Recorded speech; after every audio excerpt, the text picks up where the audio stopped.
Something good is happening in your life. Maybe things have actually calmed down.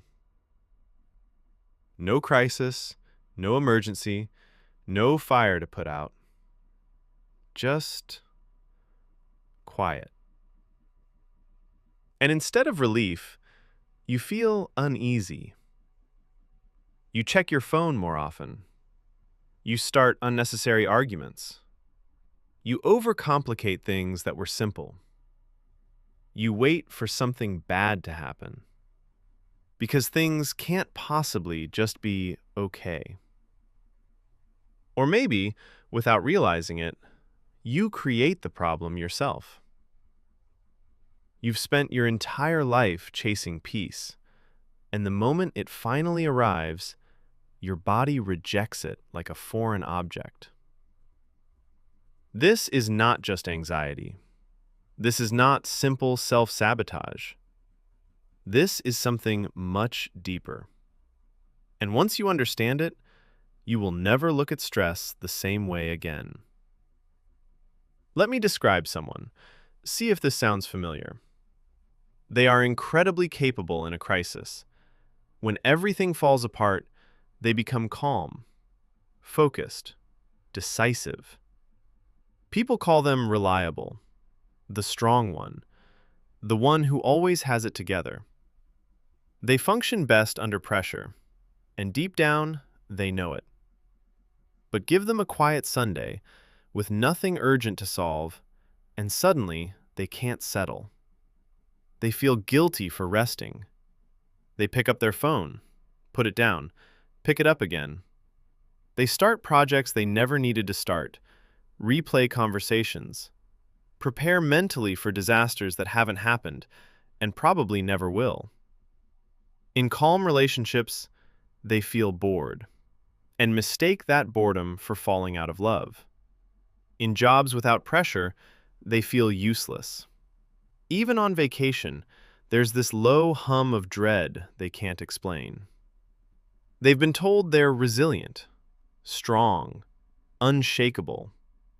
What nobody told them is that they are not thriving. They are operating on a nervous system that was built for emergency, and it never learned the emergency was over. They don't seek chaos. Chaos seeks them out, because their body no longer recognizes any other frequency. Peace doesn't feel like rest. It feels like something is wrong. And this doesn't come from nowhere. There is almost always an origin story. Maybe you grew up in a home where calm was unpredictable, where silence wasn't safety, it was the pause before something exploded. So you learned to stay alert, to read the room, to monitor moods, because anticipation became survival. Maybe love only appeared during crisis. Maybe people only showed up when things were urgent. So your nervous system learned something dangerous. Stress equals connection. Or maybe nothing dramatic happened at all. Maybe you simply grew up in a culture where busyness meant worth, where rest looked lazy, where value was measured by how much you could carry. And so you became very good at carrying things, because carrying things was how you earned your place. Whatever the origin, the result is the same. Your nervous system learned that stress is normal and calm is suspicious. And that programming followed you into adulthood, into relationships, into work, into every quiet room you've ever entered. You didn't choose this, you adapted to it. And the adaptation worked so well that eventually it stopped feeling like adaptation at all. It started feeling like your personality. Now here's what's happening in your body. Cortisol, your primary stress hormone, when stress becomes chronic, months, years, entire childhoods, your brain recalibrates. The elevated stress state becomes your baseline, your normal. So when life finally becomes calm, your body doesn't interpret that as relief. It interprets it as absence. Something feels missing. The alarm went silent, and silence feels dangerous. This is what researchers call stress addiction, and it's neurologically real. Over time, chronic stress reshapes the brain's reward circuitry. The high alert state stops feeling unpleasant and starts becoming familiar, even comforting. Your brain begins seeking urgency because urgency is the environment it understands. You are not addicted to drama. You are addicted to the neurochemical state that drama creates. And your body has forgotten that any other state is possible. But here's the deepest layer of all. For many people, stress is not just chemistry. It's identity. The busyness, the overwhelm, the endless fixing and managing. It tells you who you are. When you're in crisis mode, you feel necessary, useful, needed. Your worth becomes visible. You can point to everything you're carrying and say, "See, this is why I matter."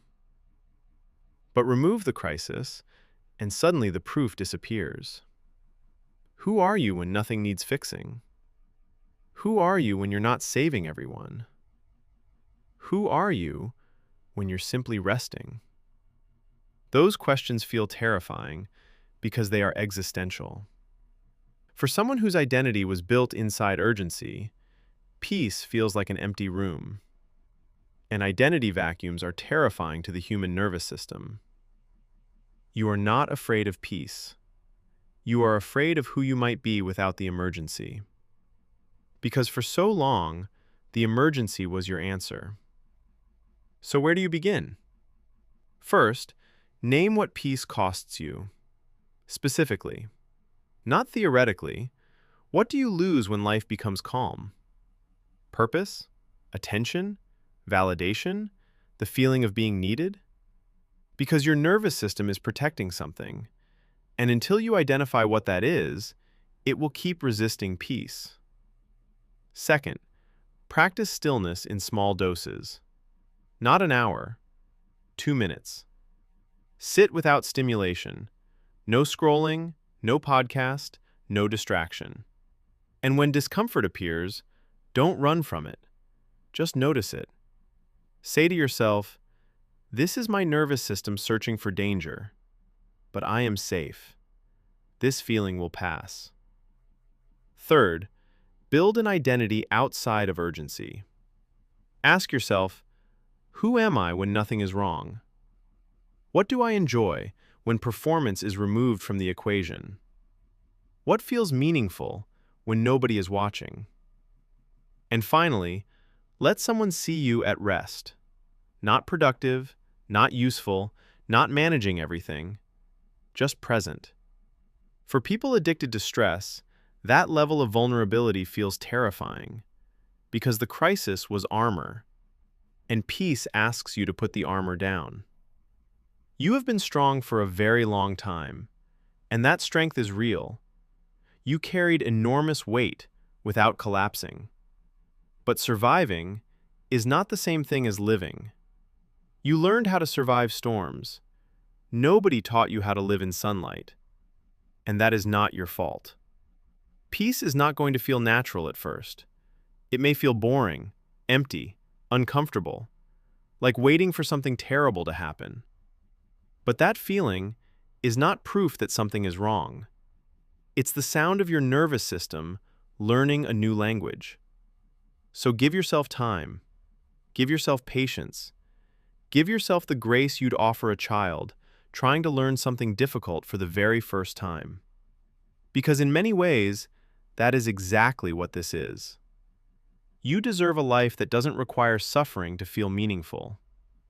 You deserve to matter, even when nothing is on fire. You deserve to exist, fully, quietly, peacefully, and have that be enough.